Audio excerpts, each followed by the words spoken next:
Science की chapter पढ़ना शुरू करेंगे। केमिस्ट्री का आप जैसा देख रहे होंगे कि ये चैप्टर है केमिकल इक्वेशन। तो इसमें हम जानेंगे कि किसी भी केमिकल रिएक्शन को हम कैसे बैलेंसिंग करते हैं, how to balance any chemical reaction and what will happen after balancing the chemical reaction. हमने देखा होगा कि हमारे पास different types of chemical reaction है, ठीक है। हम एक एक करके डिटेल में सारे टाइप्स ऑफ केमिकल रिएक्शन पढ़ेंगे और जानेंगे कि हर रिएक्शन में क्या क्या होता है। इस चैप्टर के अंदर, ये हमारा चैप्टर क्लास 10th का पहला चैप्टर है केमिस्ट्री का। इस चैप्टर के अंदर हम देखेंगे कि किसी भी इक्वेशन को हम बैलेंस कैसे करते हैं, ठीक है। फिर उसके टाइप्स ऑफ रिएक्शन पढ़ेंगे। टाइप्स ऑफ रिएक्शन के बाद हम इसमें कोरोजन और रेंसिडिटी टॉपिक पढ़ेंगे। तो यही पूरी डिटेल अबाउट है इसमें केमिकल इक्वेशन में कि हमने क्या क्या देखना है आपको बता देते हैं। पहले चीज हमने देखनी है balancing chemical equation, how to we balance any chemical equation. दूसरा टाइप्स ऑफ केमिकल रिएक्शन और तीसरा कोरोजन एंड रैन एसिडिटी। तो इसमें हमने डिटेल वाइज पढ़नी है। आज के लेक्चर में हमने देखना है बैलेंसिंग केमिकल इक्वेशन। बैलेंसिंग में हम समझेंगे कि किसी भी केमिकल इक्वेशन हमें दिया होता है तो उसको हम बैलेंस कैसे करते हैं, ठीक है। तो उससे पहले, जानने से पहले कि किसी भी केमिकल इक्वेशन को हम बैलेंस कैसे करते हैं, उससे पहले हम थोड़ा सा चीज जान लें कि रिएक्शन होता क्या है, केमिकल रिएक्शन होता क्या है। ये देखिए, ये हमारा एरो है। क्या है? एरो। एरो के इधर लेफ्ट हैंड साइड होता है और एरो के इधर राइट हैंड साइड होता है।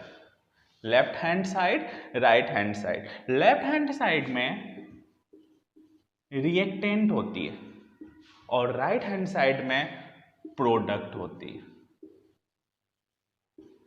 किसी भी एलिमेंट में हमारे पास ये एरो हेड है। एरो हेड डायरेक्शन बताता है कि हम प्रोडक्ट की तरफ जा रहे हैं। मतलब किसी भी केमिकल एलिमेंट को जब हम कंबाइन करते हैं तो वो रिएक्टेंट से कन्वर्ट होता है प्रोडक्ट में।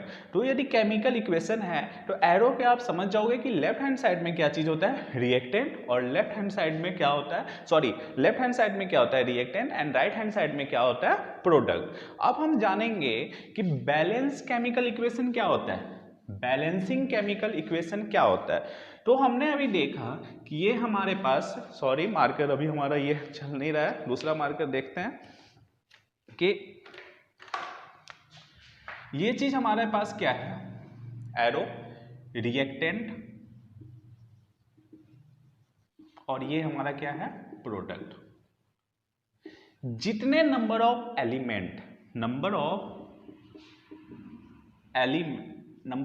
एटम, जितने नंबर ऑफ एटम रिएक्टेंट में प्रेजेंट होगा उतने ही नंबर ऑफ एटम प्रोडक्ट में प्रेजेंट होगा।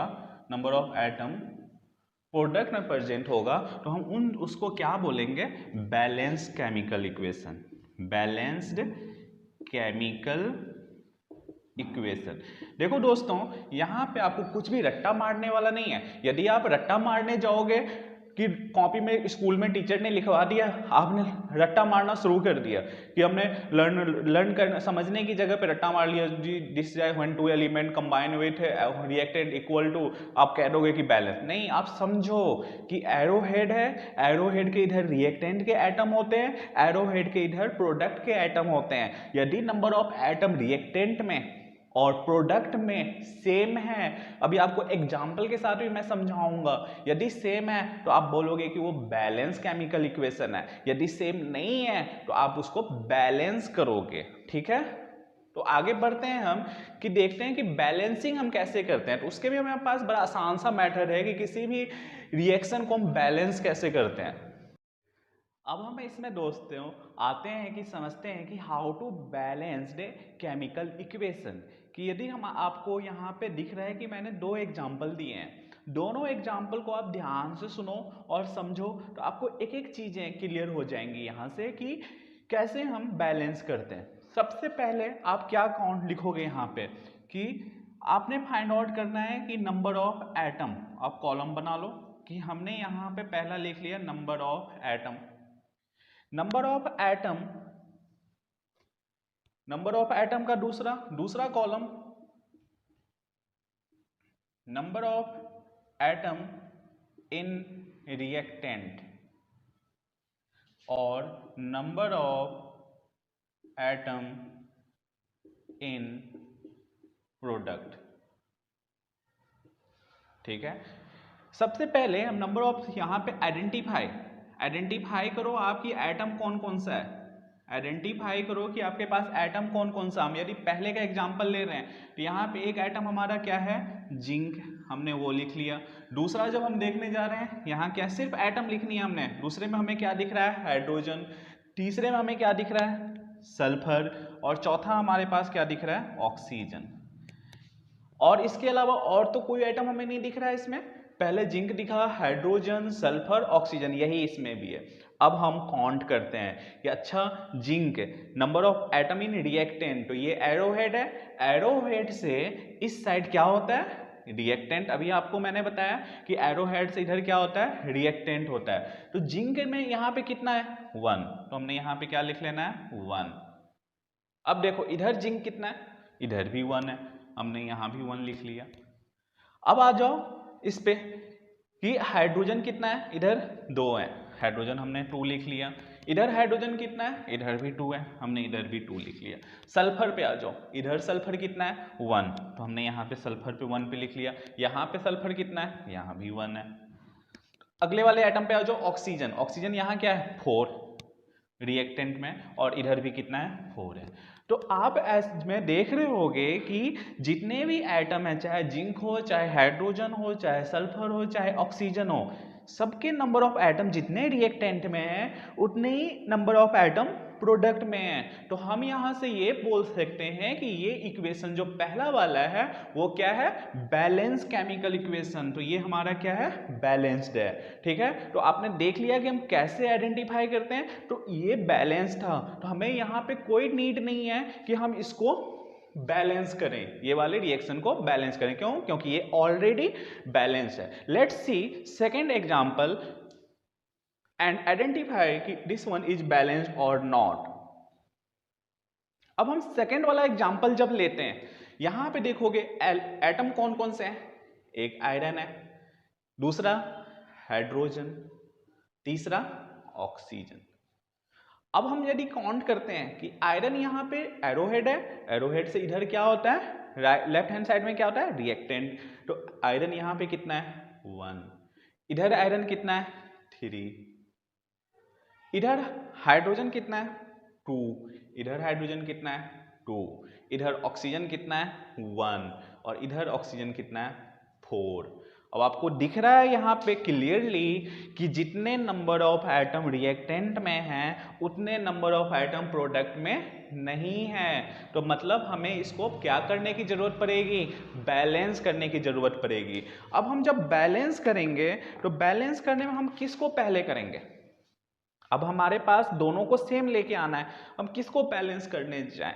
तो देखिए यहाँ पे 3 है, यहाँ पे 1 है, हम क्यों ना इस 1 को किससे मल्टीप्लाई कर दें, 3 के साथ।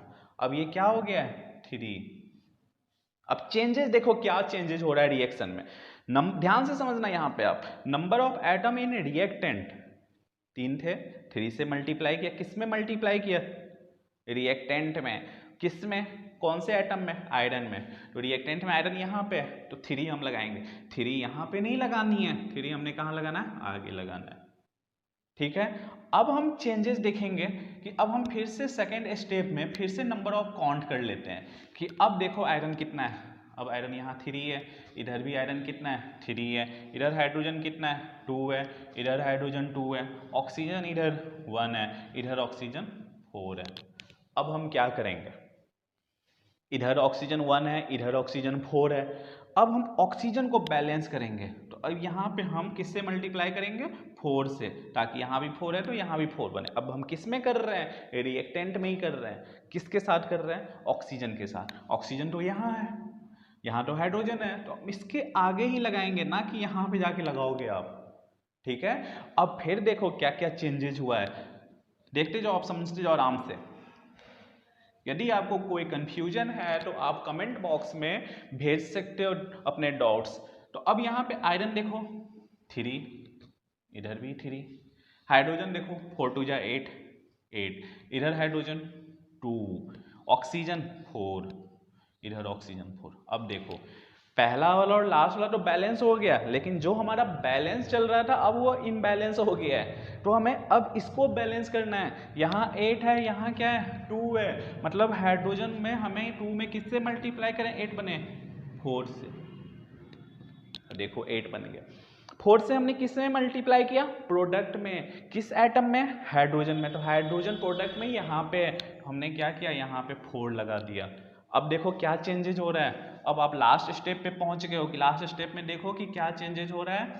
तो अब देखो चेंजेज क्या हो रहा है कि आयरन कितना इधर 3, इधर कितना 3, इधर हाइड्रोजन कितना 8, 4 2 जा 8, इधर 4 2 जा 8, ऑक्सीजन इधर 4, इधर ऑक्सीजन 4।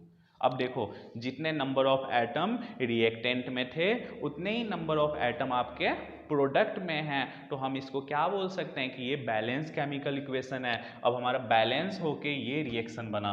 अब पहले वाले में देख रहे होगे कि पहले क्या था और अब क्या है, आपको चेंजेस साफ साफ दिख रहा होगा।